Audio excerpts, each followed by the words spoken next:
Hello, नमस्कार। आज course की 6 क्लास है। 5 क्लासेस हो चुकी हैं और मुझे उम्मीद है आपको जो पहले की 5 क्लासेस हैं, वो आपको हेल्पफुल लगी होंगी अपने बच्चे को समझने के लिए। और आज की क्लास रहेगी पेरेंटिंग ऑफ मैरिड चिल्ड्रन। तो ये सबके लिए थोड़ा सरप्राइजिंग होगा कि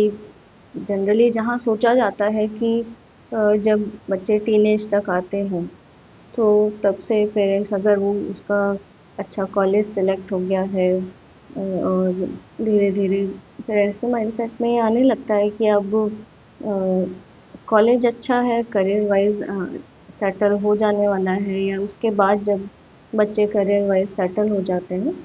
तो जनरली जो समाज में जो सोच है वो यही रहती है कि अब बस बच्चों की शादी करनी है और हम अपनी जिम्मेदारी से फ्री हो जाएंगे।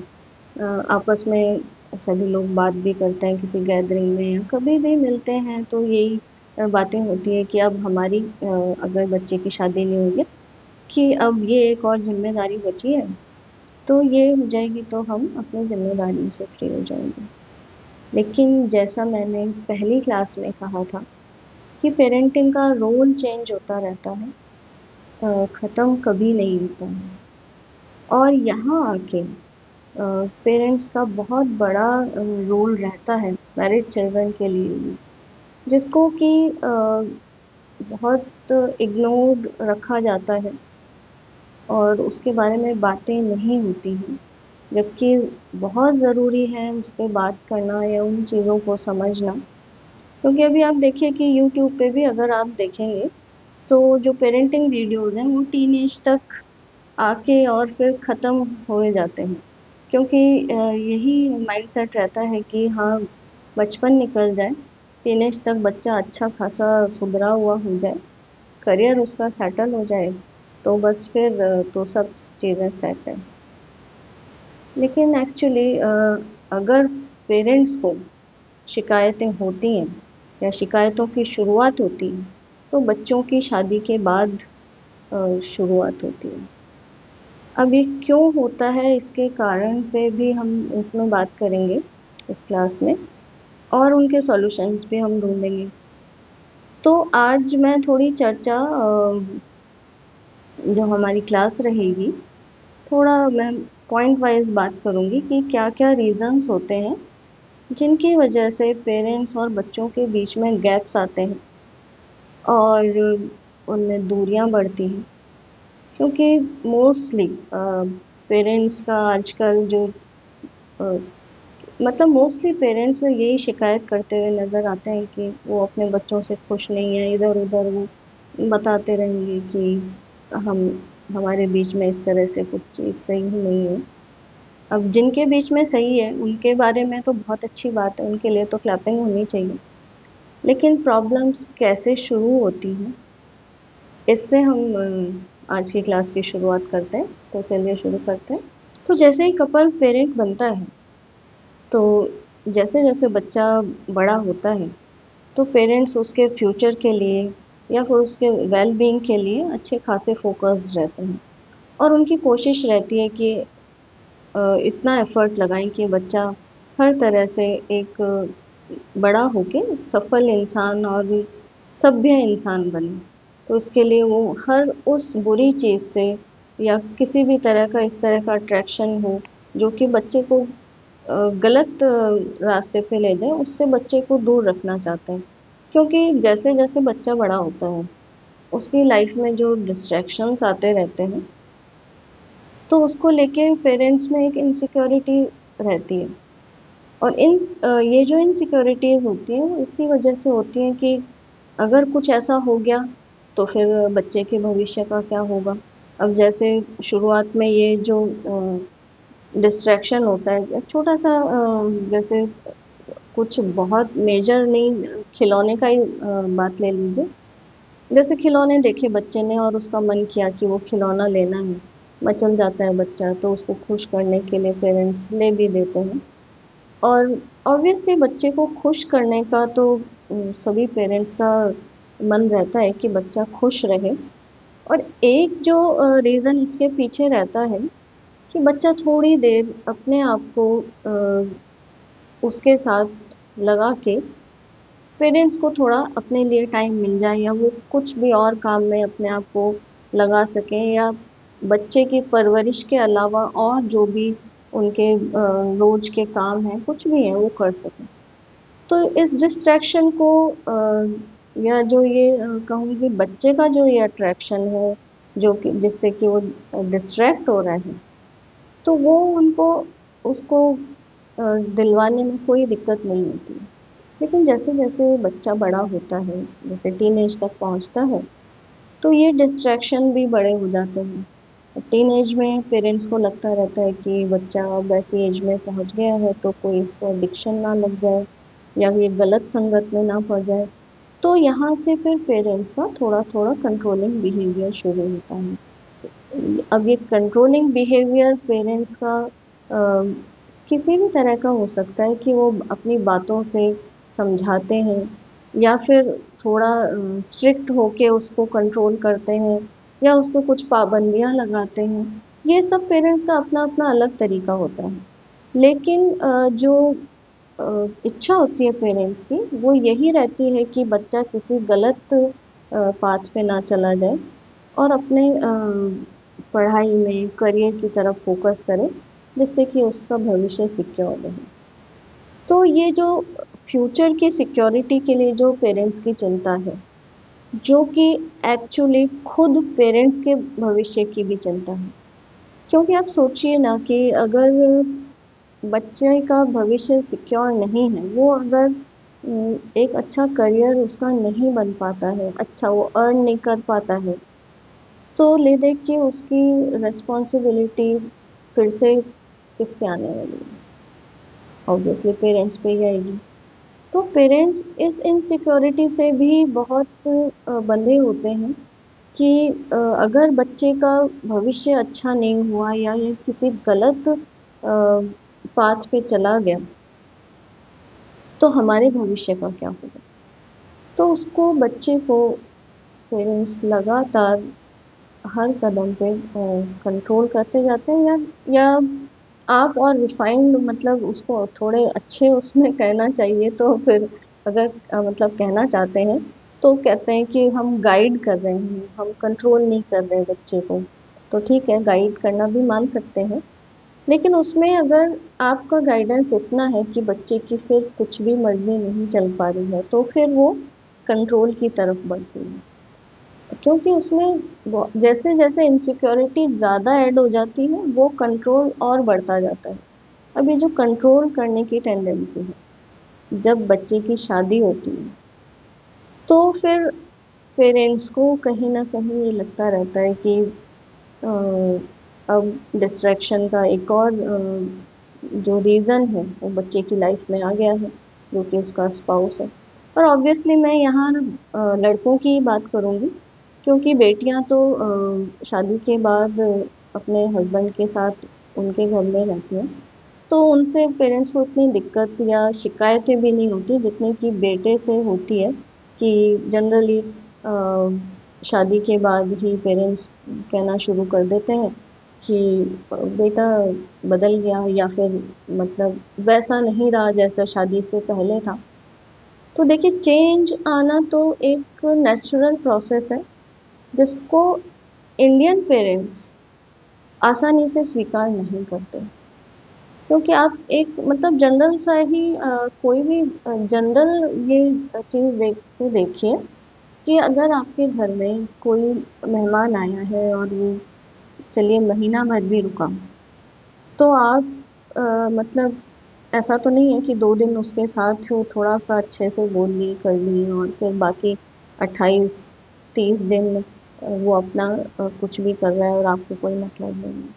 अब आपके बेटे की लाइफ में अगर कोई नया सदस्य आया है,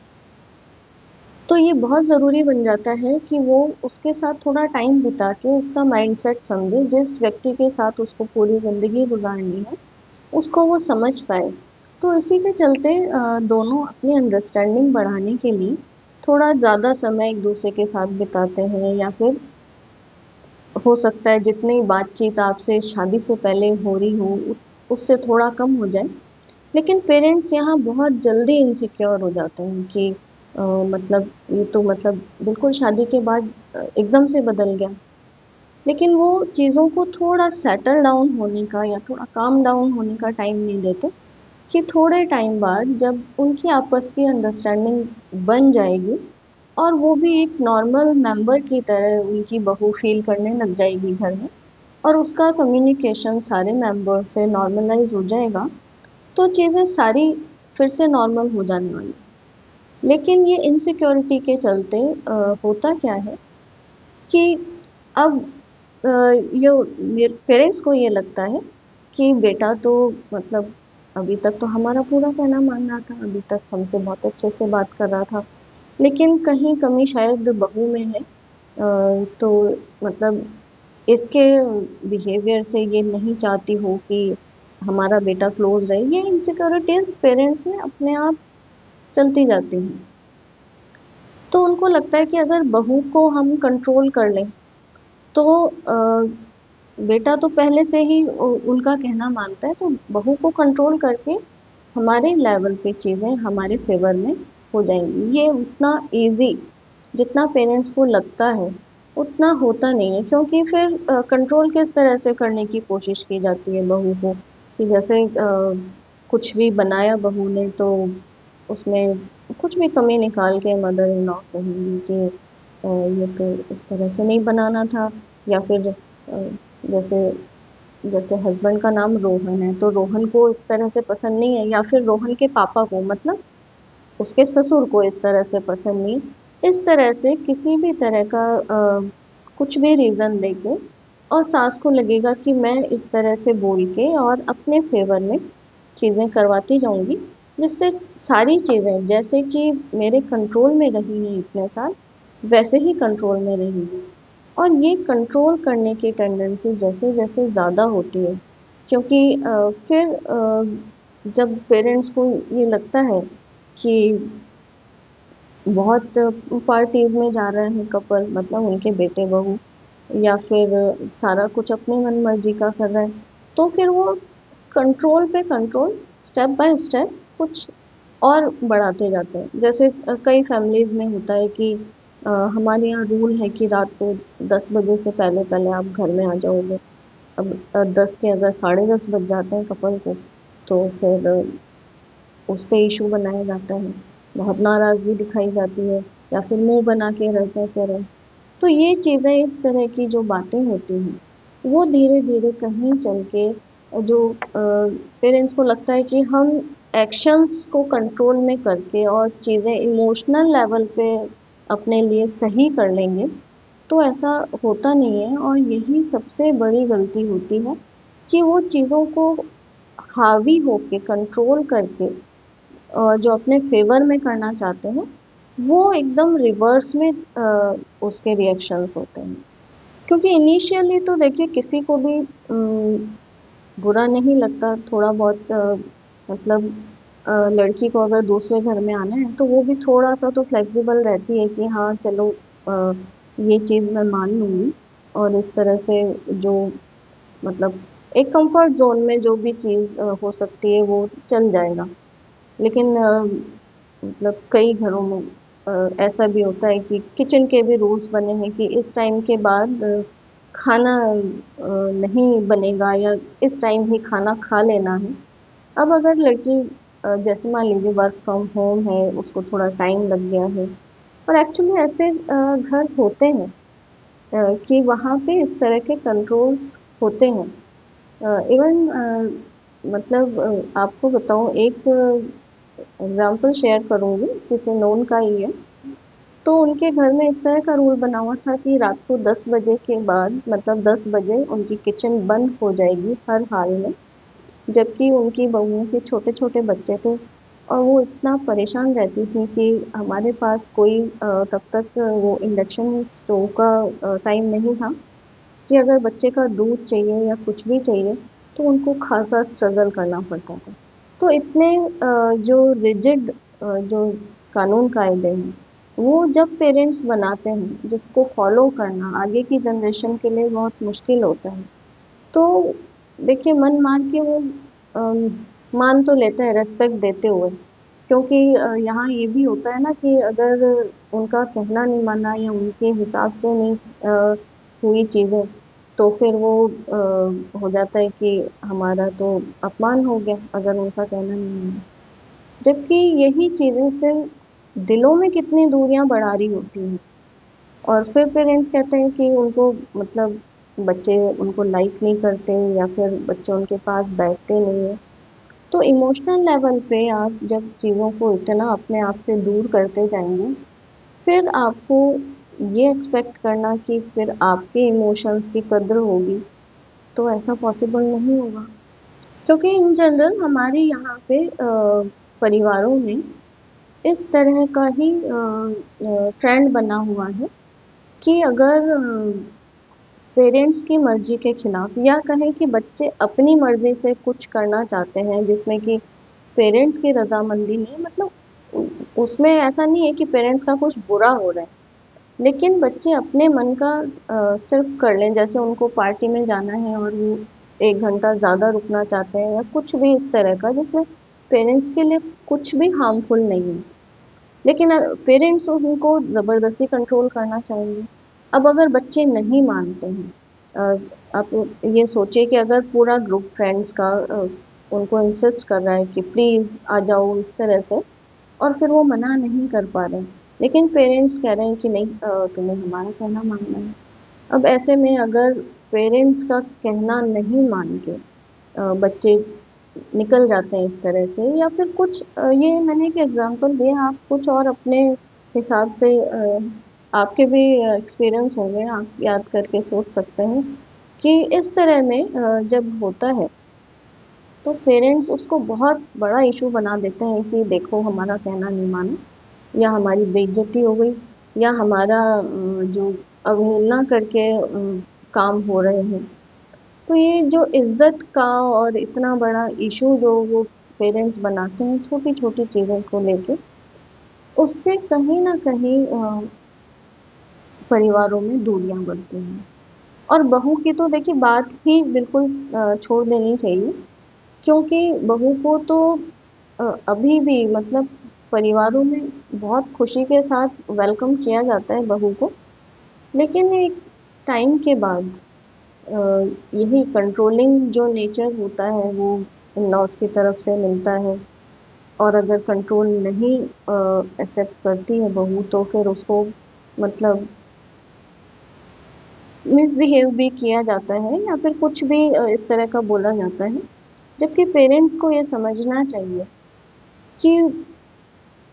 बहू उनके परिवार का हिस्सा है, वो सिर्फ आपके बेटे की पत्नी नहीं है। लेकिन पेरेंट्स को लगता है कि बहू जो उनके घर में आई है वो उनका काम करेगी, उनके उनको टेक केयर करेगी, और इसके लिए उनका पूरा हक बनता है। और वो इसी हक से उसके हर एक्शन को कंट्रोल करेंगे, उसके इमोशंस की कदर नहीं करेंगे। और यही रिश्ता यहाँ देखिए बड़ा मतलब ये कॉन्ट्राडिक्टरी लगता है मुझे कि यही रिश्ता पेरेंट्स का अपने दामाद से भी होता है कि सास ससुर तो वो दामाद के ही हैं, लेकिन दामाद को तो वो वेलकम करेंगे, प्यार से बात करेंगे, लेकिन बहुओं के साथ ये करते हैं कि बहू अगर उनको प्यार से उनको सेवा भी दे रही है, उनके रिश्तेदारों को भी संभाल रही है, पूरा घर भी संभाल रही होगी, तो भी उसकी वो लगातार अवहेलना करेंगे। और फिर एक्सपेक्ट करेंगे कि अगर कुछ भी चीज़ अगर उनके फेवर में नहीं हुई थोड़ी सी भी, तो फिर वो बहू को नीचा दिखाएंगे। जबकि होना उल्टा चाहिए। अगर यही प्यार और सम्मान वो अपने दामाद की तरह बहू को भी थोड़ा देंगे, तो आगे चल के चीज़ें उनके लिए कितनी फेवरेबल हो जाने वाली है, क्योंकि इस चीज़ को वो इस तरह से सोचना ही नहीं चाहते हैं। उनको लगता है कि अगर हम बहू को कंट्रोल में रखेंगे तो मतलब बेटा बिल्कुल हमारे कंट्रोल में रहेगा। जबकि होता ये है एक्चुअली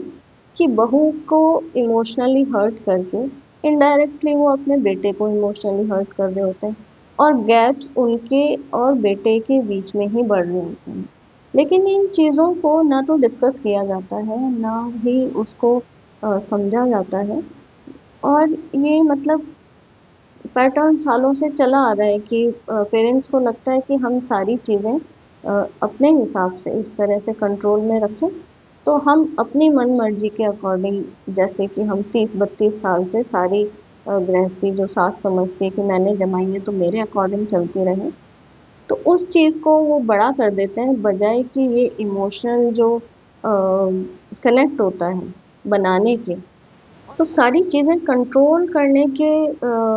टेंडेंसी में उनको इतना फोकस हो जाता है कि वो चीज़ों को इमोशनली सोचना ही बंद कर देते हैं। और यही कारण होता है कि इमोशंस धीरे धीरे बच्चों के उनके लिए कम होते जाते हैं या फिर ख़त्म ही हो जाते हैं।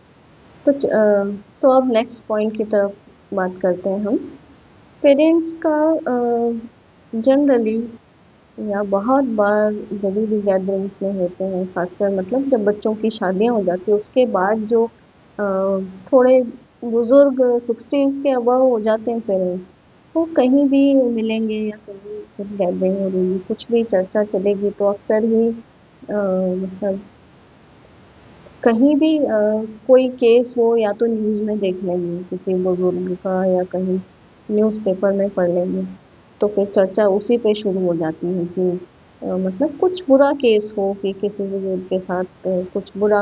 हो गया है, उनके बच्चों ने कुछ बुरा किया, तो उसको वो इतना हाईलाइट करके फिर पूरा चर्चा का अपना जो कंसंट्रेशन है उस पे ही रखेंगे। और फिर बातें इस तरह की शुरू हो जाती हैं कि पेरेंट्स इतना करते हैं, माता पिता जिंदगी भर इतना करते हैं लेकिन बच्चों को कोई वैल्यू नहीं है। मतलब ये चीज़ें इतना फ्रिक्वेंटली हमारे समाज में बोली जाती हैं कि माँ बाप इतना करते हैं, और हर बार ये बातें करने वाले खुद माता पिता होते हैं। यही थोड़ा-सा मुझे मतलब अजीब सिचुएशन लगती है कि मतलब माता-पिता खुद ये बात बोल रहे हैं कि माता-पिता इतना करते हैं। तो नो डाउट करते हैं, लेकिन उसको खुद के मुँह से बोल के हम छोटा क्यों करते हैं? क्योंकि माता-पिता तो सभी इतना ही करते हैं। मतलब 80 से 85% जो पेरेंट्स होते हैं, हमारे यहाँ तो कम से कम, वो इतना ही करते हैं अपने बच्चों के लिए। और करीब 8 से 10% होते हैं वो इतने से आगे जाके करते हैं कि उनका किया हुआ फिर दुनिया देखती है ज़ीरो से उठ के, और वो एक नई हाइट पे पहुंचते हैं, बच्चों के लिए करते हैं, और वो सबको पता होता है। तो इसमें इतना बखान करने जैसा या इतना अपने आप को अ, महान शो करने जैसा या इस तरह का एहसान जैसा बच्चों पे लादना कि माता-पिता इतना करते हैं, खुद पेरेंट्स को अपने मुँह से कहने की क्यों ज़रूरत पड़ जाती है? क्योंकि ये कहीं न कहीं मुझे लगता है एक इनसिक्योरिटी बोल रही होती है कि उनको पता नहीं क्यों अपने मुँह से बोल के ये जताना होता है कि हमने इतना किया। क्योंकि आप सोचिए कि मतलब पेरेंट्स तो हमेशा ही बच्चों के लिए करते ही हैं। मतलब जो पेरेंट्स ये बोल रहे हैं, तो जो उन्होंने किया मतलब बच्चे की जो परवरिश, अ, उनकी परवरिश उनके माता-पिता ने की, और उनको परवरिश उनके माता-पिता ने दी है, तो उनकी संतान अपने बच्चों की परवरिश करेगी। तो ये तो एक प्रोसेस है, चला आ रहा है। और जो इतना किया है कि जो पेरेंट्स वाक़ई इतना करते हैं, तो बहुत मतलब इतना करते हैं कि मतलब बहुत करते हैं। तो हर पेरेंट को अपने बच्चे के लिए बहुत ही करना चाहिए। हर पेरेंट को ज़िम्मेदारी है कि अ, अपने बच्चे के लिए या अपने आने वाली जनरेशन के लिए वो इतनी तैयारी करें कि तैयारी इतनी ही ना हो कि वो सिर्फ खुद मतलब खुद ओल्ड एज तक पहुँचे, इतनी ही तैयारी हो, या फिर उनके बच्चों को उन्होंने परवरिश दे के पाल पोस के नौकरी लगवा दी या उतना सेटल कर दिया, इतनी ही तैयारी हो। तो इतना अगर आप बिल्कुल वाक़ई करना चाहते हैं, तो वो तैयारी होनी चाहिए कि आपकी थर्ड जनरेशन तक की तो तैयारी हो कि हाँ, हमने इतना किया, मतलब इतने एफर्ट डाले। और परिवार उसी सोच से ही आगे बढ़ते हैं। आप सोचिए कि ये जो धीरू भाई अंबानी थे,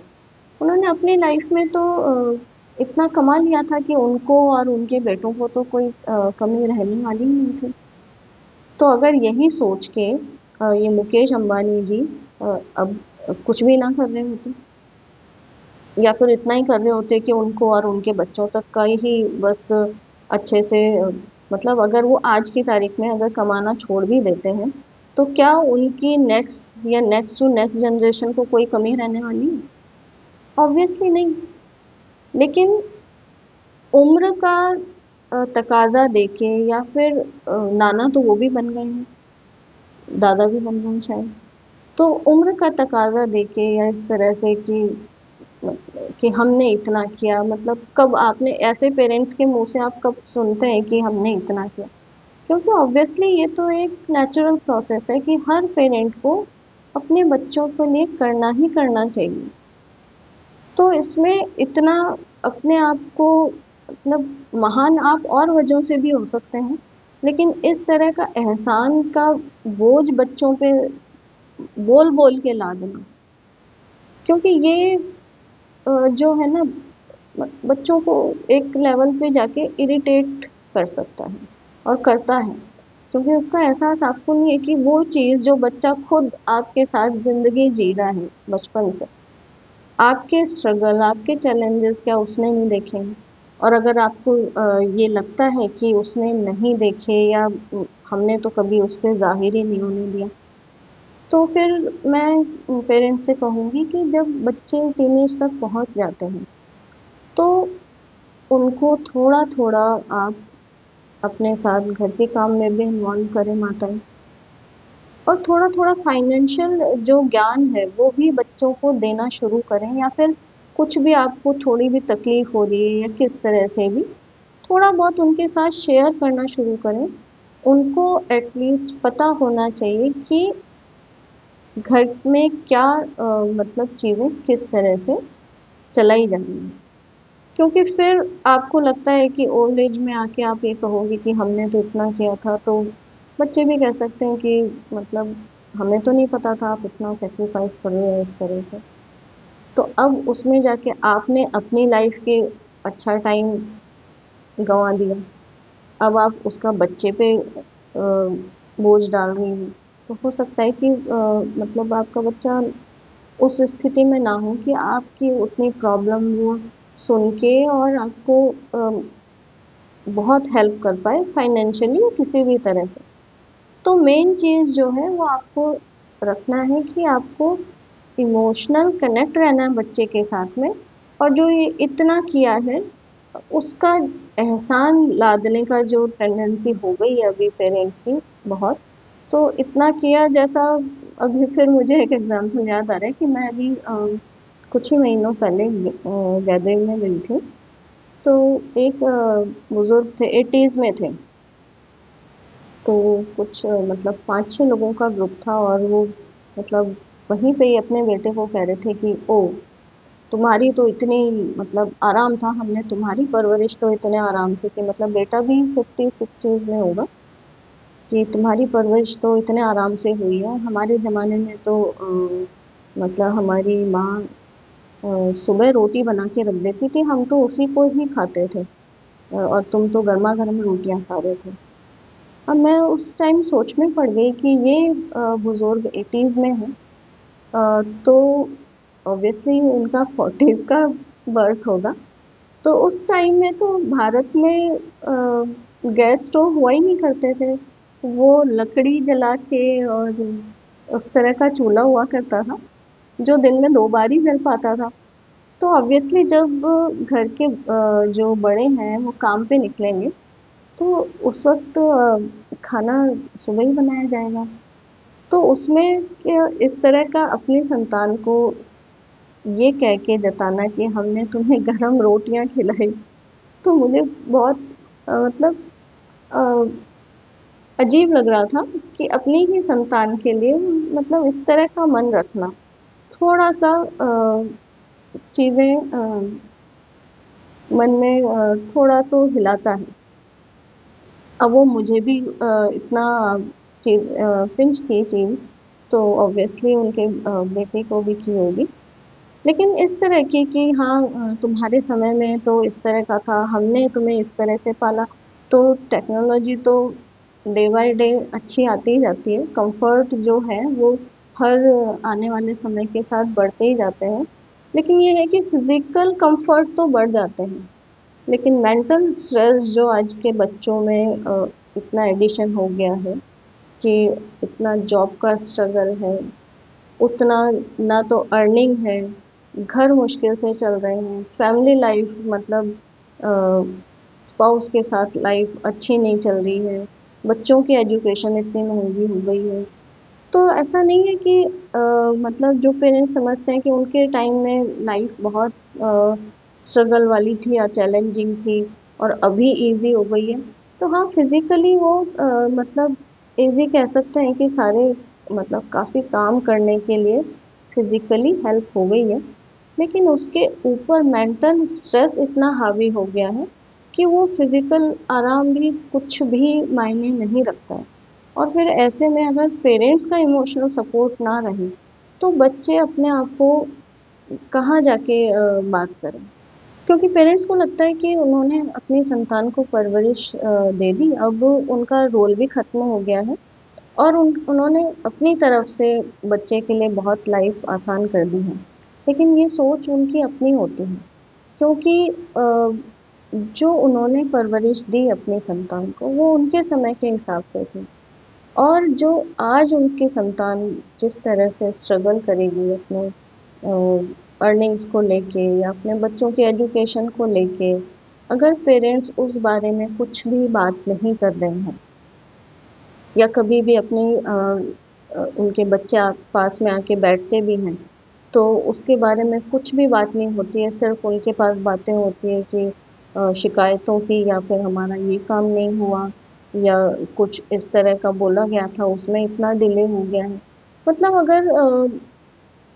मैरिड बच्चे या कहूँगी अगर मैरिड बेटा आपके पास आके बैठता है और फिर पेरेंट्स जो होते हैं अपनी शिकायतों का पूरा एक एक करके, तुम्हें तब इस तरह से बोला था या इस तरह का काम नहीं हुआ या कुछ भी जो छोटे मोटे काम जो कि मतलब इतने प्रायोरिटी पे भी नहीं है कि उनका मतलब उसी समय हो जाना बहुत ज़रूरी है, लेकिन आपके पास अगर कुछ बात ही करने को नहीं है और फिर आप चाहते हैं कि बच्चे हमसे बात नहीं करें और हर बार अगर बच्चा आपके पास आ रहे हैं तो आपके पास हर बार एक नई शिकायत है, तो फिर बच्चे आपके पास आके क्यों बैठेंगे? फिर आपका ये शिकायत करना कि मतलब हमसे कोई बात नहीं करता, क्योंकि आप उनके इंटरेस्ट की तो कोई बात नहीं कर रहे ना। और बातों के लिए भी फिर अगले पॉइंट पर आती हूँ मैं कि बातें एक्चुअली पेरेंट्स और बच्चों में क्या होती हैं, इस बात पे भी बहुत ज़्यादा आपका जो इमोशनल कनेक्ट है या आप बच्चे से कितना जुड़ाव रह गया है आपका, वो बहुत डिपेंड करता है। क्योंकि जनरली यही देखने में आता है कि पेरेंट्स मतलब रिटायर तो हो जाते ही हैं,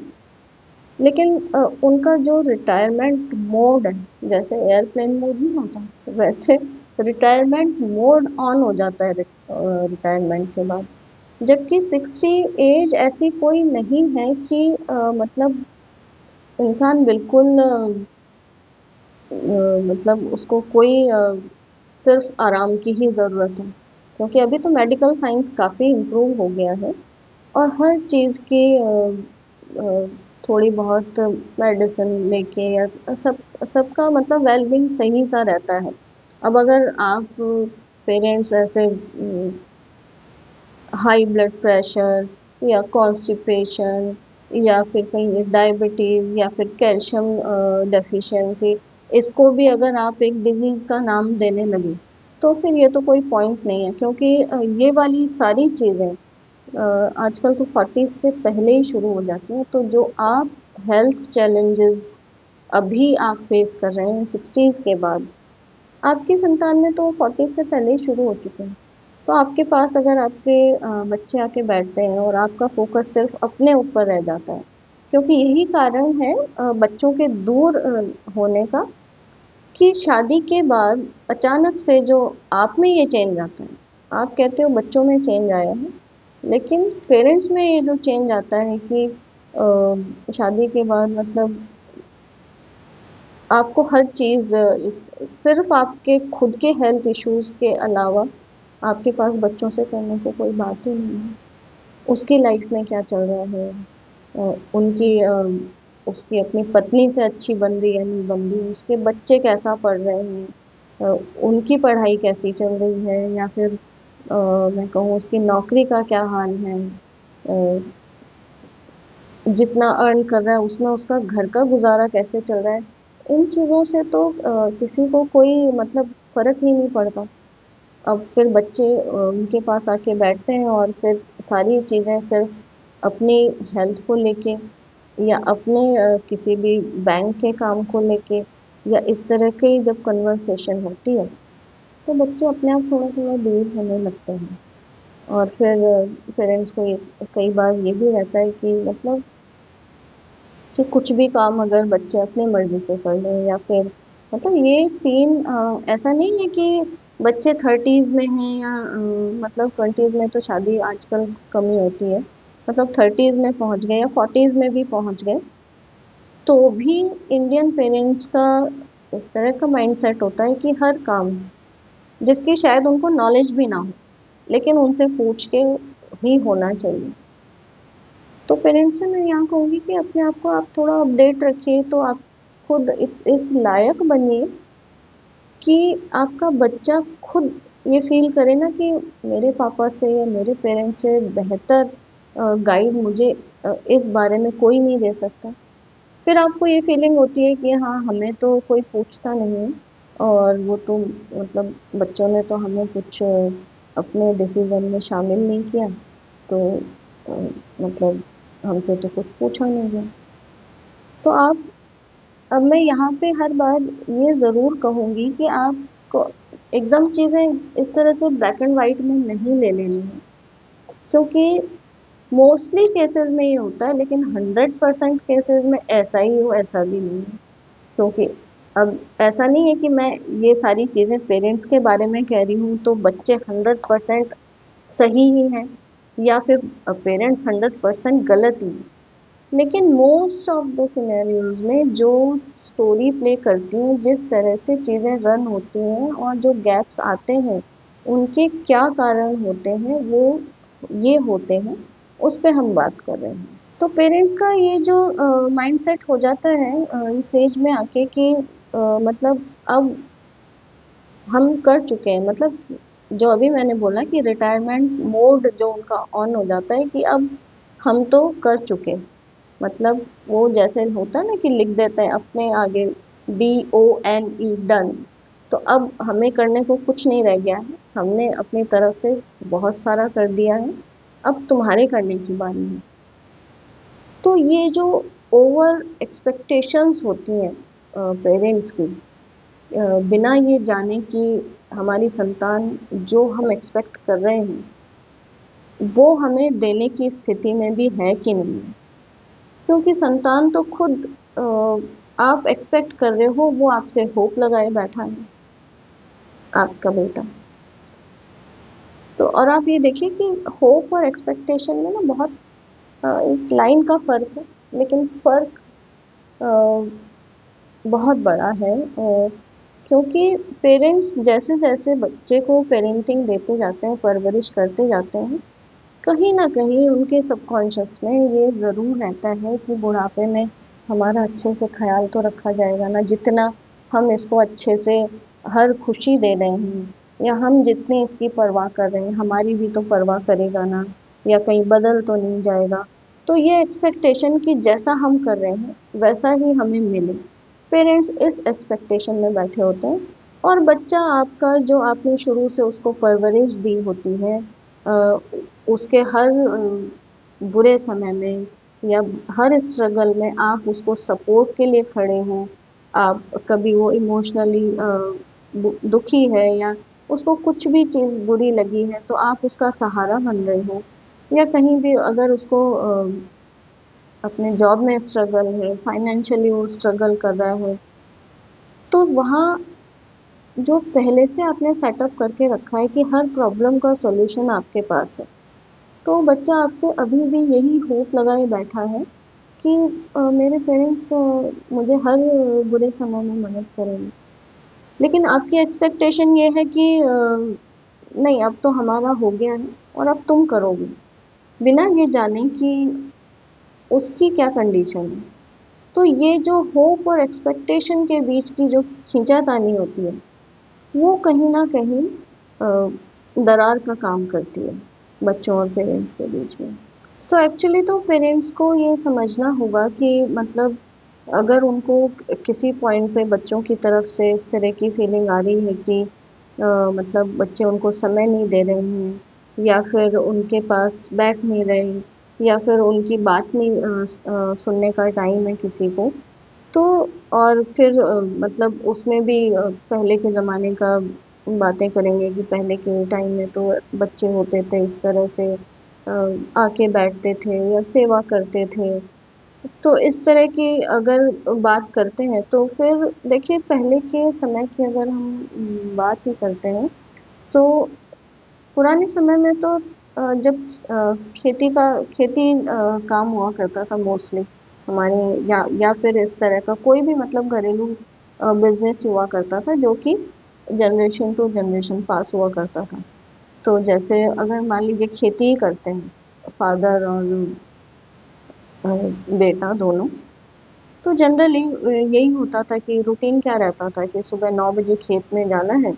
शाम को वही 5-6 बजे तक वापस आना है दोनों को। तो दोनों का वही टाइम होता था, आपस में बैठ के बातें भी होती थी। और देखिए, जब दोनों एक ही तरह का काम कर रहे हैं, तो दोनों को एक दूसरे के काम के चैलेंजेस या जो भी डिफिकल्टीज है वो बहुत अच्छे से पता होती थी। तो फादर को बहुत अच्छे से पता होता था कि बेटे के साथ क्या चैलेंजेस आने वाले हैं। तो उनके पास आपस में बातें होती थी इस तरह की करने की, और वो आपस में टाइम होता था, क्योंकि खेती बाड़ी का ऐसा तो है नहीं कि वो रात तक चलेगी और फादर जल्दी आ जाएंगे और बेटा देर से आएगा। तो वो तो एक ही समय होता था, तो उनमें आपस में बात भी हो जाती थी। और वो दोनों मतलब जो पिता हैं वो बेटे के स्ट्रगल्स बहुत अच्छे से समझा करते थे। अब समय ऐसा आ गया है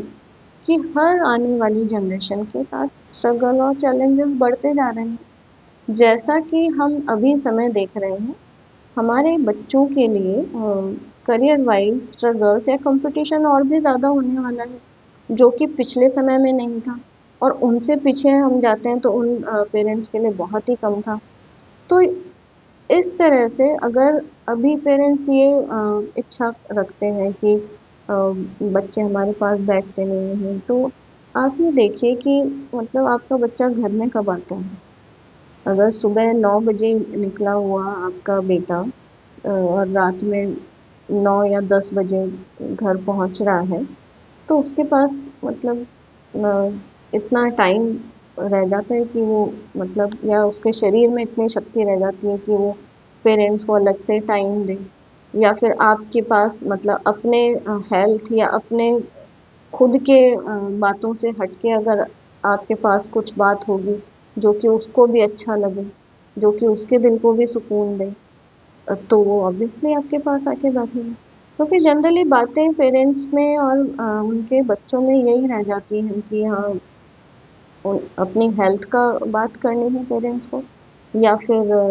और कुछ भी इंस्ट्रक्शन देना है, बाकी कुछ और बातें रह नहीं रही हैं। तो बच्चे मतलब किस लिए आएंगे, क्योंकि पेरेंट्स बहुत कुछ फिजिकल सपोर्ट तो नहीं दे सकते अपने संतान को, लेकिन मेंटल सपोर्ट वो बहुत दे सकते हैं, इमोशनल सपोर्ट बहुत दे सकते हैं, और यही संतान को चाहिए होता है। हालांकि ये बात और है कि वो मतलब ऐसा नहीं है कि मतलब और तरह से सपोर्ट नहीं कर सकते, कर सकते हैं, करना भी चाहिए। इसमें कोई मतलब मैं कहूँगी कि अ, अगर फाइनेंशियली स्ट्रांग है पेरेंट्स, तो अपने संतान को सपोर्ट ज़रूर करना चाहिए उनको। उसमें कुछ ऐसा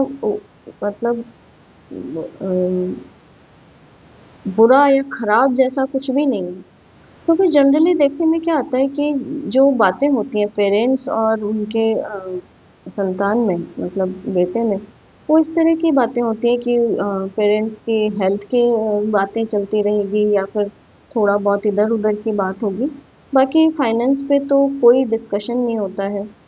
ओल्ड एज तक पेरेंट्स पहुंच जाते हैं, लेकिन अ, उनके बच्चों को जो कि खुद 50 60s में होते हैं, क्या एसेट्स हैं, क्या प्रॉपर्टीज हैं, उसके बारे में कोई ओपन कम्युनिकेशन आज तक भी फैमिलीज में नहीं होता है, जो कि इतना ज़रूरी है क्योंकि मतलब फाइनेंस हमारी जो फैमिली चल को रन करने का एक बेस है, और उस पे ही चर्चा नहीं करना चाहते। और चर्चा देखिए पेरेंट्स इसलिए भी नहीं करना चाहते, यहाँ एक और इनसिक्योरिटी रहती है कि उनको दिमाग में ये चीज़ रहती है कि हम अगर अपना ये जो हमारा हमने जो जितना भी पैसा जोड़ा है या फिर जितना भी हमने अर्न किया है कुछ भी, वो हम अगर डिस्क्लोज कर देंगे या वो हम सामने ले आएंगे या फिर उसमें कुछ बता देते हैं अपने संतान को, तो फिर हो सकता है कि अ, हमें उतना रिस्पेक्ट ना मिले या फिर जैसे मैं कहूँ कि प्रॉपर्टीज के केस में बहुत ये होता है कि पुरानी पुरानी प्रॉपर्टीज ओल्ड एज में होते हैं, पेरेंट्स बहुत 80s में पहुंच जाएंगे, लेकिन सारी प्रॉपर्टीज अपने अंडर में करके रखेंगे और उनसे कभी जैसे बात भी होगी तो उनका स्टेटमेंट यही रहता है कि अभी क्या करना है, जैसे मतलब खुद 80s अबव हो चुके होंगे, 90s में पहुंच रहे होंगे, तो उनको दिमाग में यही रहता है कि मतलब हमारे जाने के बाद तो सब इनका ही है। तो ऐसे पेरेंट्स का मैं ये कहूँगी कि मतलब हाँ, जाने के बाद तो वो ऑब्वियसली हो ही जाना है, लेकिन अगर उस चीज़ को आपके पास जो अगर कुछ है, अगर उस चीज़ को आपकी संतान नहीं भोग पा रही है या वो कुछ ऐसा फ़ायदा नहीं हो रहा है, तो उस चीज़ का क्या फ़ायदा है? मतलब आप दिमाग में सिर्फ ये इनसिक्योरिटी पाल के कि आपके पास प्रॉपर्टीज हैं, आपके पास धन है, तो उसी वजह से ही आपको सेवा मिल रही है, और अगर ये आपने उसमें से कुछ हिस्सा अगर अपनी संतान को दे दिया और उसकी लाइफ थोड़ी सी सही हो जाती है, तो फिर आपकी सेवा बंद हो जाएगी। तो ये बहुत बड़ी इनसिक्योरिटी है जो समाज में चलती है, और इसके चलते कितने ही मिडिल एज के जो लोग हैं वो कितना सफ़र करते हैं, अ, मतलब उसका कोई काउंट नहीं है। तो मैं इसमें ये नहीं कह रही कि पेरेंट्स को जो उन्होंने अर्न किया या जो उनके पास उन्होंने संचय किया है, वो सारा का सारा अपने बच्चों को एकदम मतलब सारा दे देना चाहिए, ऐसा तो कुछ नहीं है। लेकिन उसमें से अगर वो बच्चों को दे सकते हैं, देना भी चाहिए, तो कुछ हिस्सा बच्चों को खुद के रहते भी देना चाहिए, जिससे कि बच्चों की अगर कुछ लाइफ में स्ट्रगल हैं, कुछ चैलेंजेस हैं, तो उनको सॉल्व करने में उनको मदद तो मिलेगी ही। और जो आप पेरेंट्स हैं, उनके लिए उनमें एक अलग सॉफ्ट फीलिंग्स रहेंगी। तो पेरेंट्स जब खुद की संतान की कोई प्रॉब्लम समझने की या उसको सुनने की स्थिति में नहीं होते हैं, तो फिर पेरेंट्स में और बच्चों में गैप्स बढ़ते हैं। अब यहाँ मैं मतलब मेरा ये सब कहने का बिल्कुल भी ये इंटेंशन या ये मैं बिल्कुल नहीं कहूँगी कि सारा कुछ जो है वो एकदम से सारा बच्चों को सौंप देना चाहिए। हाँ, पेरेंट्स को अपने लिए, अपने वेल बीइंग के लिए, उनकी खुद की हेल्थ अच्छी रहे उसके लिए ज़रूरी है कि वो अपने पास एक या दो प्रॉपर्टीज़ अपने पास रखें, उनके पास रेंटल इनकम होनी चाहिए प्रॉपर। क्योंकि देखिए पेरेंट्स कभी भी गिविंग मोड में रहें वही बच्चों को लगता है कि पेरेंट्स से वो लेने के ही हक में है, क्योंकि इस तरह का जब पेरेंट्स देते हैं ना, जैसे मतलब सपोर्ट हो, कुछ भी फाइनेंशियल सपोर्ट है या कुछ भी, जब पेरेंट्स अपनी तरफ से देने का भाव रखते हैं, जो कि उन्होंने हमेशा से अपने बच्चों के लिए रखा है कि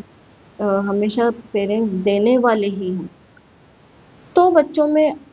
नेचुरली पेरेंट्स के साथ बॉन्डिंग मजबूत होती है।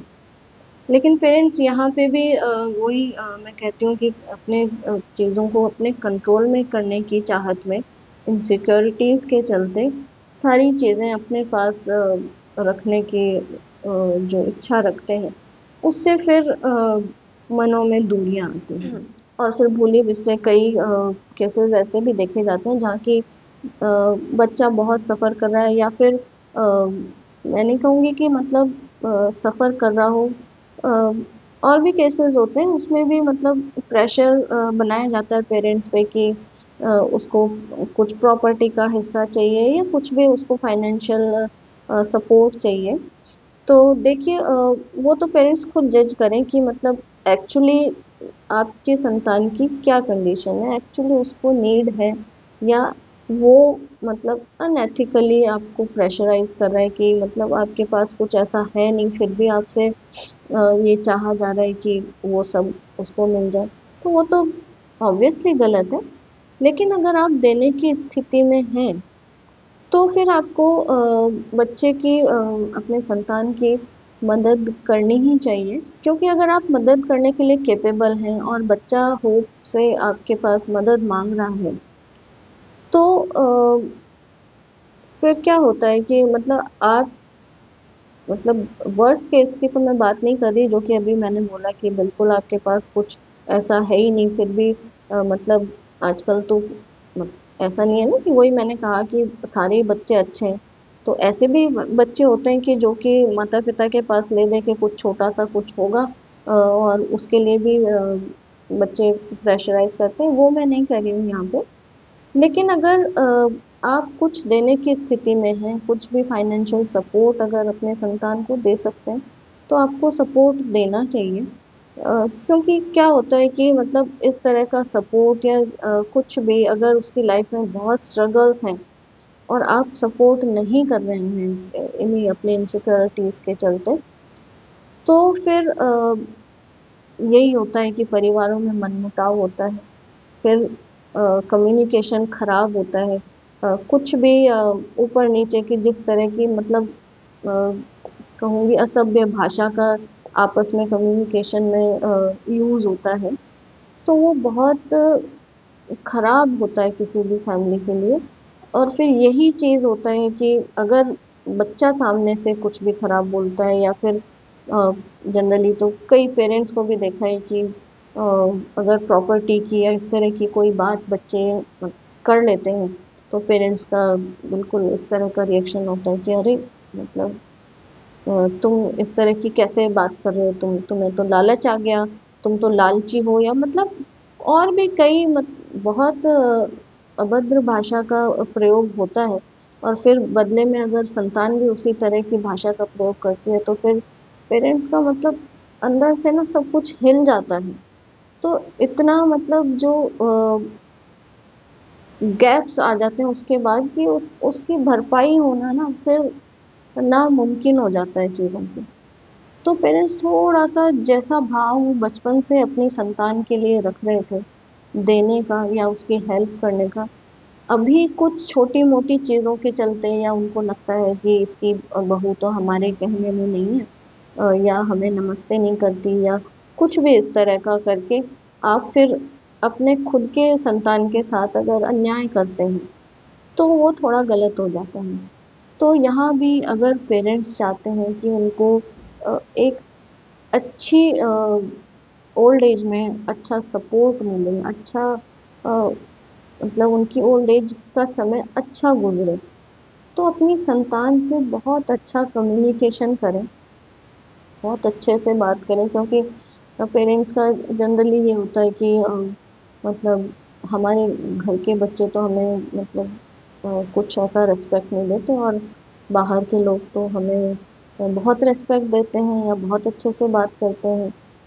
तो बाहर के लोगों से आपकी कोई एक्सपेक्टेशन नहीं है ना, यही होता है ना। तो घर में तो आपकी बहुत सारी एक्सपेक्टेशंस बंधी हुई है, और वो एक्सपेक्टेशन जब टूटती है तो आपको बुरा लगता है। तो अपना सम्मान आपका बना रहे, तो इसके लिए चाहिए कि आप अपने संतान को खुद से रेस्पेक्ट दें, क्योंकि इस उम्र में आके जब ओल्ड एज पेरेंट्स होते हैं तो डिसरेस्पेक्ट मिलना आपको, वो बहुत खराब चीज़ हो जाता है। और वो सिर्फ आपके लिए ही खराब नहीं होता वो, लेकिन और भी चीज़ें हैं कि बहुत एस्ट्रोलॉजिकल चीज़ें भी होती है कि जहाँ बुजुर्गों का फिर अपमान होता है ना, तो आगे की जनरेशन्स के लिए वो चीज़ें बुरी ही होती हैं। तो पेरेंट्स से मैं यही कहूँगी कि आप थोड़ा सा फ्लेक्सिबल, जो जो देने का जो भाव आपका शुरू से बचपन से अपने संतान के लिए रहा, उसको थोड़ा सा मेंटेन करिए। ये भी नहीं है कि आप उसको मतलब सारा कुछ देके और फिर बिल्कुल खुद खाली हो जाए, ऐसा तो नहीं है। लेकिन अ, थोड़ा सा बड़ा दिल रखिए। और एक चीज़ पे और बात करके फिर हम सॉल्यूशंस की तरफ चलेंगे कि माता पिता और संतान में कभी भी जो रिलेशन है ना, वो म्यूचुअल ग्रेटिट्यूड का होना चाहिए। अ, क्योंकि ये ग्रेटिट्यूड का जो भाव नहीं होता ना, कहीं से भी, किसी भी तरफ से, या तो बच्चों की तरफ से आपके लिए ना हो, या फिर आपकी तरफ से बच्चों के लिए ना हो। अब आप कहेंगे कि अच्छा, पेरेंट्स बच्चों के लिए ग्रेटिट्यूड करेंगे, तो आप सोचिए कि जब आपकी संतान के लिए आप सब काम कर रहे थे, जब उसको परवरिश दे रहे थे, तो उसमें ग्रेटिट्यूड था ना। आप सोचिए कि अगर आप उसके लिए सब उसी खुशी के लिए किए जा रहे थे और आपको अच्छा भी लग रहा था, लेकिन वो कहीं अपनी खुशी तो दिखा रहा था, इसीलिए तो आपको खुशी मिल रही थी। अब यही काम जब आपकी संतान बुढ़ापे में, आपकी ओल्ड एज में, आपके बेटा या बहू भी, आपके बच्चे आपके लिए कर रहे हैं, तो फिर आप उसमें कमियां निकाल रहे हैं लगातार। मतलब ये नहीं हुआ, या फिर आप ऐसे, मतलब इस तरह के भी परिवार होते हैं कि जैसे सही है, सब सही चल रहा है, लेकिन पेरेंट्स की आदत ऐसी होती है कि मतलब जैसे 100 काम हो गए उनकी मर्जी के अकॉर्डिंग, अब एक काम उसमें से छूट गया, तो वो उन मतलब 99 जो हो गए उनके अकॉर्डिंग काम सारे उनके फेवर में, उस पर उनका ध्यान नहीं जाएगा, लेकिन एक जो नहीं हुआ उस पर उनका फोकस जाएगा, और उसके लिए फिर वो मतलब बातें बनाएंगे। वो सही से नहीं हुआ तो उसके लिए मुंह बना के रखेंगे, या फिर बातचीत नहीं करेंगे, या फिर उसमें मीन मीठ निकालते रहेंगे, कमियां निकालते रहेंगे। तो आप सोचिए कि जब आप अपनी संतान के लिए ये सब कर रहे थे कि जिससे संतान को खुशी मिल रही थी और उसको खुशी देके आपको खुशी मिल रही थी, तो उसमें उसका ग्रेटिट्यूड का भाव कितना था। अब वही काम जब आपकी संतान कर रही है, तो आप उसको ग्रेटिट्यूड नहीं करना चाह रहे हैं, क्योंकि आपको मन में भावना ये है कि क्यों नहीं करेगा वो, क्योंकि आपने उसको पाल पोस के बड़ा किया है। तो ये जो बहुत ज़्यादा जो मैंने जैसे पहले कहा ना, जो एहसान का जो भाव है ना पेरेंट्स में, कि हमने तुझ पे एहसान किया, तो अब तू ये काम हमारा करेगा ही करेगा। मतलब अगर संतान आपके लिए कुछ अच्छा सा कर रही है, तो उसके लिए ग्रेटिट्यूड बिल्कुल भी नहीं होता है पेरेंट्स में कि हाँ, देखो मतलब कहते हैं ना कि भगवान का, या मतलब शुक्रिया नहीं करते, या कहते हैं कहना चाहिए ना, शुक्रे लोग होते हैं ये, कि कितना भी कर लेंगे लेकिन वो उनको खुश नहीं रहना है और ना खुश होने देना है। तो इस तरह का जो नॉन ग्रेटिट्यूड वाला जो एटीट्यूड है पेरेंट्स का, जो कि उनको लगता है कि हमारी दादागिरी से या हम चीज़ों को कंट्रोल में कर लें, उस हिसाब से सब हमारा चलता जाए, तो फिर चीज़ें बहुत अच्छे से हमारे फेवर में रहेंगी। तो हो सकता है चीज़ें आप अपने फेवर में थोड़े टाइम के लिए कर लें, लेकिन अ, वो इमोशनली ब्रेक आने वाला है, या आ चुका होता है ऐसे आपके कामों से। अब मैं यहाँ ये भी नहीं कह रही कि सारे, फिर मैं कहूँगी कि सारे पेरेंट्स ऐसे होते हैं कि मतलब अ, अ, मतलब उनके लिए किए जाएंगे लेकिन वो खुश नहीं होंगे। इवन बच्चे भी ऐसे होते हैं कि मतलब पेरेंट्स कर लेंगे, लेकिन वो मतलब एक एज में आके जब पेरेंट्स ओल्ड एज में आएंगे और फिर जैसे वो सारा काम अपना खुद करने में कैपेबल है, सारा अपना डेली रूटीन का सब खुद करने में कैपेबल है, और फिर मतलब बच्चों को अगर कुछ भी एक काम भी ये पेरेंट बता देंगे तो उनको लगेगा कि नहीं, उसमें भी बहानेबाजी करेंगे। तो ऐसा नहीं कि पेरेंट्स ऐसे ही होंगे कि आपको मतलब इस तरह के ही मिलेंगे कि ग्रेटिट्यूड नहीं होगा। बच्चे भी ऐसे होंगे जहाँ ग्रेटिट्यूड नहीं होगा।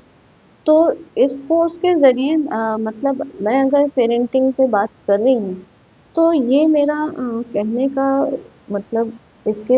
कोर्स के ज़रिए ये बिल्कुल भी नहीं है कि सारे बच्चे एकदम आदर्श बच्चे हैं या फिर पेरेंट्स सारे खराब हैं। लेकिन वही मैं कहूँगी कि बहुत सारे जो चीज़ें खराब होती हैं इमोशनल लेवल पे या आपस के जो बिहेवियर जो चलते हैं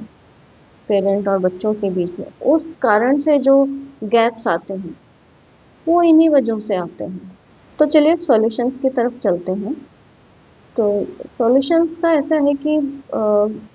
पेरेंट्स अपने बच्चों के साथ इमोशनली कनेक्ट रहें। मतलब बच्चे उनसे कभी भी अ, मतलब दूरी ना बनाएं, क्योंकि वो पेनफुल स्थिति होती है जो कि पेरेंट्स बहुत अच्छे से समझते हैं कि जब आपके पास रहता हुआ बच्चा भी इमोशनली आपसे कनेक्टेड नहीं होता तो वो किस दर्द से गुजरता है, जबकि दूर रहते हुए बच्चे भी अगर इमोशनली कनेक्ट हों तो वो पेरेंट्स के लिए उनको मतलब थोड़ा तसल्ली देने वाला चीज़ होती है। तो सबसे पहले तो जो पेरेंट्स को मैं कहूँगी, सबसे पहली बात जो है उनको अपने लाइफ में अप्लाई करनी है आफ्टर बच्चों की मैरिज, वो ये है कि थोड़ा थोड़ा आप अपने आप को उन चीज़ों से डिटैच करना शुरू करें जिससे कि आपका कोई मतलब नहीं है। तब जैसे कई बार होता है कि पेरेंट्स का ये जो मैं अभी बात की कि हर चीज़ को अपने हिसाब से कंट्रोल करने का या अपने फेवर में हर चीज़ करने का, तो जहाँ पर आपकी आपसे रिलेटेड कुछ काम हो रहा है या आपको कुछ उस चीज़ से लेना देना है, वहाँ पे आप अपनी चीज़ों को खुद से करने की या कुछ प्यार से करवाने की कोशिश कीजिए। बाकी चीज़ों में आप डिटैच होना शुरू कीजिए थोड़ा-थोड़ा, कि आपको हर उस चीज़ से मतलब जैसे होता है ना कि अभी इतनी रात को किचन में क्या हो रहा है, या फिर अ, अभी रात को इतनी देर तक लाइट क्यों जली है, या फिर अभी कहाँ जा रहे हैं। मतलब हर चीज़ छोटी-छोटी चीज़ में जो पेरेंट्स को ये रहता है कि उनको हर चीज़ इन्फॉर्म्ड रहनी चाहिए, उनको हर बात का पता होना चाहिए अपने बच्चे की लाइफ का। तो आपको ये स्वीकारना होगा कि आपका बच्चा अब उसी स्टेज में है जिसमें अभी तक आप थे, और हो सकता है यंग एज में आप अपने पेरेंट्स को बता के सब कुछ इस तरह का करके रख रहे हों, सब कुछ बता के। लेकिन अभी की जनरेशन हो सकता है कंफर्टेबल फील ना करे, या फिर आपको हर चीज़ में अपनी चलानी है, या आप चाह रहे हो कि हर चीज़ आपके हिसाब से उसी तरह से अलाइन होनी चाहिए जैसा कि आप चाहते हो। तो ये पीड़ा आपके लिए ही बढ़ने वाली है, और क्यों बढ़ेगी ये हम पहले जान चुके हैं। तो आपको थोड़ा-थोड़ा डिटैच होना है। देखिए,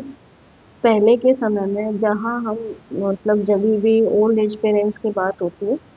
तो हमेशा पहले का ज़माना, या फिर हम राम जी की बात करेंगे, या फिर पहले के समय में तो माता पिता का इतना आदर होता था। तो अगर राम जी की बात हम करते हैं तो अगर उस टाइम तक ही हम जाते हैं तो उस टाइम तो देखिए इसीलिए 4 आश्रम बने हुए थे हमारे समाज में, और 50s के बाद वानप्रस्थ आश्रम शुरू हो जाता था। तो वानप्रस्थ आश्रम का आप एक्चुअल मीनिंग क्या है? अभी का समय ऐसा नहीं है कि आपको वन में जाना है बच्चों की शादी के बाद, ऐसा नहीं है ना। तो आपको वानप्रस्थ अपनी लाइफ में थोड़ा थोड़ा लाना है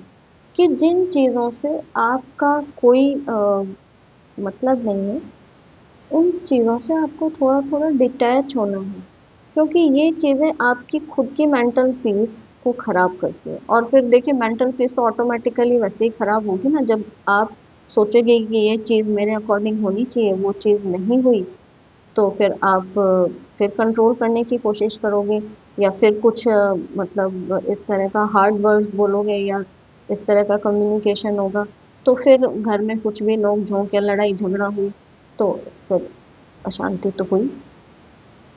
तो पहला रिक्वायरमेंट तो यही है कि थोड़ा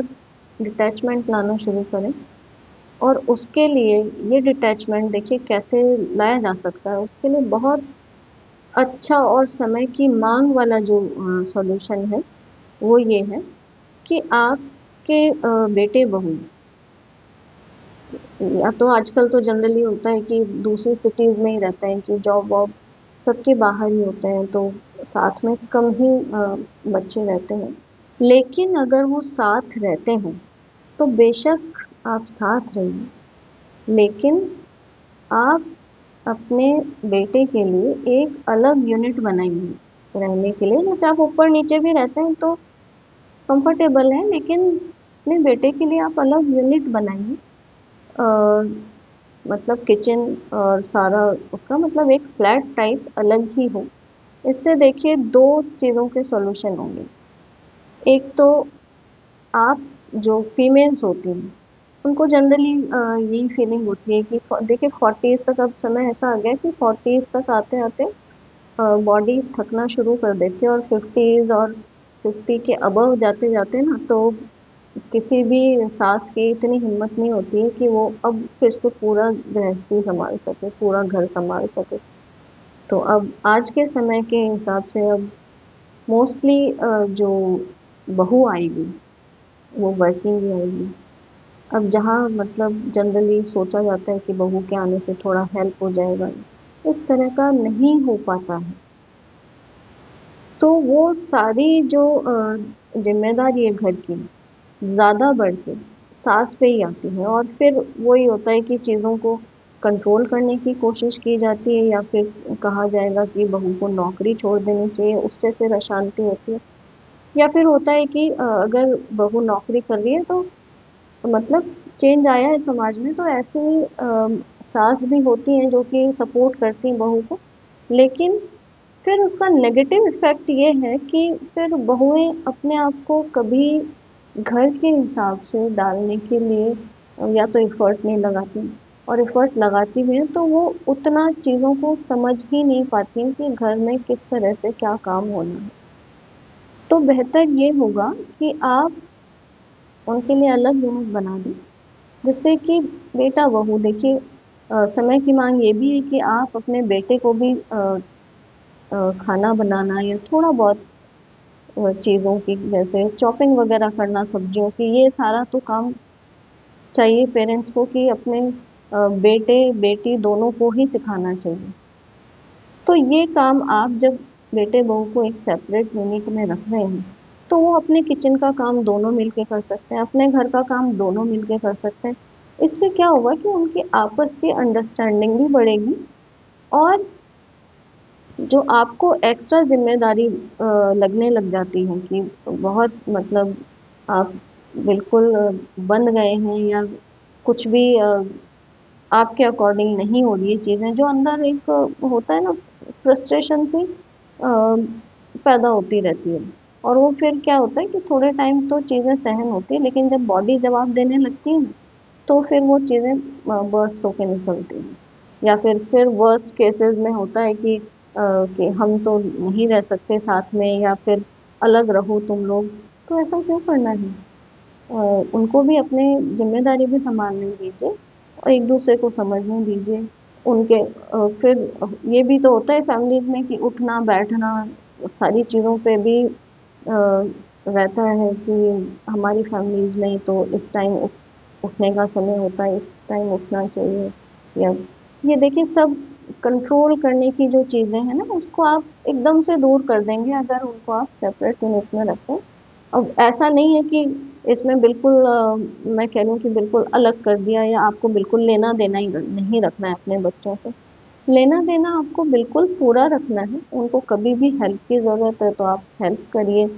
कभी वो सब्जी नहीं बना पा रहे हैं तो सब्जी बना के रख दीजिए। मतलब ये एक सपोर्ट सिस्टम की जैसे चले। और वो भी आप कभी आपकी तबीयत खराब हो तो वो भी बना के, ऐसा नहीं है कि मतलब बिल्कुल अलग हो गए तो दुश्मन की जैसे अलग रहना, नहीं, रहना प्यार से है, लेकिन दोनों को अपनी जिम्मेदारियां समझ के रहना है। अगले सॉल्यूशन पे चलते हैं। अगला सॉल्यूशन ये है कि आपको हमेशा फिजिकली एक्टिव रहना है। ये नहीं है कि आपके मतलब मान लीजिए आजकल तो मोस्टली गर्ल्स वर्किंग ही होती है, आपकी बहू आ गई है और आप एकदम सेवा मोड में आ गए हैं, जो कि पहले के परिवारों में बहुत देखने में आता था कि जनरली कहा भी जाता था कि मतलब अब तो बहू आ जाएगी तो आराम हो जाएगा, या बहू आ जाए तो तुझे आराम हो जाए। और जनरली जो मदर इन लॉज है वो इस चीज को इतना कहती हूँ कि वर्बली फॉलो करती थी कि जैसे ही बहू आती थी वो अपना हाथ घर की जिम्मेदारियों से, घर के काम से पूरी तरह खींच लेती थी, लेकिन कंट्रोल उन्हीं का रहता था। और चीजें बिगड़ी भी इस वजह से, क्योंकि ये जो पीछे 30-35 साल पीछे का जो समय गया ना, उसमें इस तरह की सास का और इस तरह की बहुओं का बहुत चीजें बिगड़ी हुई रही, और उससे रिलेशन में बहुत खटास हुई है। और आगे आने वाली जनरेशन में बहुत मतलब इमोशनली बहुत डैमेज हुए हैं। तो फिजिकली एक्टिव रहना है दोनों हस्बैंड वाइफ को। ऐसा नहीं है कि मतलब अब बस हमारा हो गया, क्योंकि देखिए फिजिकली एक्टिव रहेंगे और गिविंग मोड में रहेंगे कि आपको हमेशा बच्चों के लिए कुछ करना है, या ऐसा नहीं कि बच्चों के लिए ही करना है, आपके लिए भी करना है। खुद को जिसमें खुशी मिल रही है, आपको कुकिंग में खुशी मिल रही है, आप कुकिंग कीजिए। जिस भी काम में आपको दोनों को खुशी मिल रही है, जो आप अभी तक नहीं कर पा रहे, तो घूमिए फिरिए, अपने लिए समय निकालिए। क्योंकि बहुत जरूरी होता है कि पेरेंट्स एज अ कपल अपने आप को समझें, अपनी लाइफ जिए। क्योंकि क्या होता है ना कि जब बेटे की शादी होती है, जब वो बेटे बहू को बहुत अ, मतलब साथ में देखते हैं, तो उनको, कई पेरेंट्स को ये फील होता है कि ओहो ये तो मतलब ये तो बड़े मस्ती से समय गुजार रहे हैं, हमारा तो बहुत स्ट्रगलिंग पीरियड था, या हमारे लॉज ने तो हम पे बहुत पाबंदियां लगा रखी थी। तो बजाय ये सोच के और आप दुखी हो रहे हैं, आपको चाहिए कि आप बिल्कुल फ्री मूड से कहीं भी घूमने फिरने निकलिए, अपनी लाइफ जीना शुरू कीजिए। क्योंकि कई बार देखने में आता है कि पेरेंट्स बच्चों को पालते हुए इतना ज़्यादा इन्वॉल्व हो जाते हैं कि खुद अपनी लाइफ जीना भूल जाते हैं कि फिर वो क्या, उनके जब बेटे बहू होते हैं तो उनको देख के फिर बस उनको मन में ये लगता रहता है, ओहो ये तो इतनी मस्ती कर रहे हैं, ये तो इतना घूम रहे फिर रहे हैं, हमने तो अपने ज़माने में इतना घुमा फिरा नहीं, या फिर हम पे तो इतनी पाबंदियां थी। तो बजाय कि आप उनको कंट्रोल करें, आप अपनी लाइफ कंट्रोल कीजिए, आप अपने हिसाब से जीना शुरू कीजिए, दोनों एक दूसरे के लिए समय निकालिए। तो आपका और चीज़ों से अगर आपको कुछ मतलब कमी लग भी रही है किसी एंड पे, तो वो अपने आप कवर होती चली जाएगी। और देखिए जैसा मैंने अभी कहा कि आप कुकिंग कीजिए, जो भी आपको पसंद आ रहा है वो काम कीजिए। और मैंने जैसे कहा कि आप अपने बच्चों को एक सेपरेट यूनिट में रखें, तो इसका मतलब ये नहीं है कि आप मतलब कभी आपने कह दिया कि वो अलग रहेंगे तो आप कभी उनके लिए कुछ पकाएंगी नहीं। आपका मन कर रहा है अपने बच्चों को खिलाने का, तो अपने हाथ से बना के खिलाइए ना। आपको जिसमें खुशी मिल रही है, जहाँ देखिए आप देने की भावना रख रहे हैं ना, और जहाँ आप प्यार से कुछ भी कर रहे हैं, तो बदले में आपको पॉजिटिव भावना ही मिलने वाली है। तो इसी पाथ पे आपको चलना है कि आप हमेशा बजाय कि ये सोचने के कि अ, ये तो कुछ बनाती नहीं, जैसे बहू के लिए आपने सोच लिया कि ये तो कुछ बनाती नहीं है, ये तो कभी कुछ खिलाती नहीं है, तो मैं ही क्या लगी रहूँ किचन में। नहीं, ऐसा नहीं है, उसके पास वो स्किल ही नहीं है कि वो बना सके, या ऐसा कुछ वो बना ही नहीं पा रही है कि आपको पसंद आए, या वो उसके हस्बैंड को ही नहीं पसंद आ रहा है कि वो जो आपको खिला पाए। तो आप बना के खिलाइए, बच्चों में प्यार बांटिए, आपको बदले में डबल होके मिलने वाला है। और हमेशा कुछ ना कुछ इस तरह का अपने ओल्ड एज के लिए आप ज़रूर से अरेंजमेंट रखिए कि आप जब कुछ भी इतनी ओल्ड एज आ जाए कि आप तब फिजिकली कुछ भी नहीं कर पा रहे हैं, हो सकता है मेंटली आप एक्टिव हों और मेंटली जो काम कर सकते हैं वो कर पाएँ, वो बहुत अच्छी बात है। लेकिन आप जहाँ फिजिकली उतना अपना एनर्जी नहीं लगा पा रहे हैं, तो रेंटल इनकम एक ऐसा सोर्स है जो कि आपको हमेशा आपके लिए बेनिफिशियल रहेगा। तो आपके फाइनेंशियल बैकअप के लिए अपनी तैयारी ये कीजिए आप कि आपको किसी भी स्टेज में लाइफ के मतलब मैं कहूँगी कि बच्चों पे डिपेंडेंट ना होना पड़े, क्योंकि जैसा मैंने पहले भी कहा कि बच्चे हो सकता है उनका अलग स्ट्रगल हो, या आपको मतलब क्यों इतना फाइनेंशियली अपने आप को वीक रखना है कि आपको किसी से कुछ भी मदद चाहिए या कुछ भी सपोर्ट चाहिए। तो अपने आप को फाइनेंशियली स्ट्रांग बना के रखिए, और रेंटल इनकम इसका बहुत अच्छा सोर्स हो सकता है। तो आपको इस पे अपनी जो जब आप मिडिल एज तक पहुंचते हैं तब से ही काम करना शुरू करना पड़ेगा, इससे कि आपको, अगर आप देखिए फाइनेंशियली स्ट्रांग होते हैं ना, तो कई चीज़ें अपने आप ही सॉल्व होती चली जाती हैं। जहाँ आप फाइनेंशियली टाइट होते हैं या आपके पास कुछ कमी होती है, फिर आपको ये इच्छा होती है कि मतलब बच्चों के लिए हमने इतना पैसा लगा दिया या कुछ भी कर दिया, अब बच्चे को हमें कुछ देना चाहिए, और बच्चे या तो दे नहीं रहे हैं, दे पाने की स्थिति में ही नहीं। तो फिर अंदर एक चिढ़ या गुस्सा या वही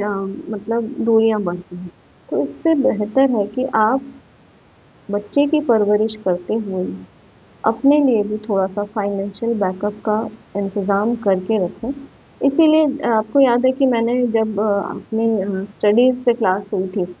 तो मैंने कहा था कि आपको बहुत महंगे स्कूल जो कि आपके पॉकेट को अलाउ ही ना कर रहा हो, इतने महंगे स्कूल में बच्चों को नहीं पढ़ाना है। क्योंकि ऐसा नहीं है कि बच्चे की आप मतलब परवरिश करके ही आपकी ज़िम्मेदारी पूरी हो, तैयारी आपको अपने वृद्धावस्था के लिए भी रखनी है।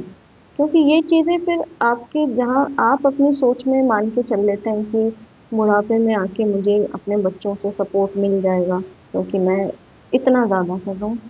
तो मतलब बहुत अच्छा है अगर सपोर्ट मिल जाता है तो। लेकिन आप अपने आप को इस तरह के स्टेट में मत रखिए, और अपनी जो ये इनकम का सोर्स अपने आप से खुद मेंटेन करके रखिए, तो ज़्यादा चीज़ें आपके लिए अच्छी रहने वाली हैं। और देखिए अभी तक जब आप के बच्चों की शादी नहीं हुई थी, या आप रिटायर नहीं हुए थे, या ओल्ड एज में नहीं पहुंचे थे, हो सकता है आप सोशल कनेक्ट उतने ना बना पा रहे हो या बन गए हो, तो बहुत अच्छी बात है। लेकिन अगर नहीं बना पाए, तो ओल्ड एज में आते आते आपको सोशली थोड़ा सा मिलना चाहिए, लोगों से अपना ग्रुप बना लेना चाहिए, अ, उनसे बातचीत करते रहना चाहिए। क्योंकि अभी का जो समय है उसको देखा जाए तो मोस्टली जो पेरेंट्स हैं उनके बच्चे उनके साथ नहीं रहते हैं। तो ऐसे में अगर कभी भी ओल्ड एज में कुछ भी सपोर्ट आपको चाहिए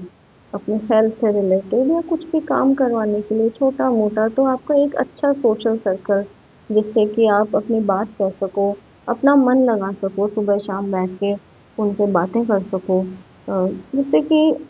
जो एक अकेलेपन का जो दर्द होता है ना कई पेरेंट्स में कि बच्चे दूर रहते हैं, फिर दुखी होते रहते हैं कि हमारे पास कोई नहीं है। तो इससे बेहतर है कि इस दुख में आप जीते रहें, उससे अच्छा है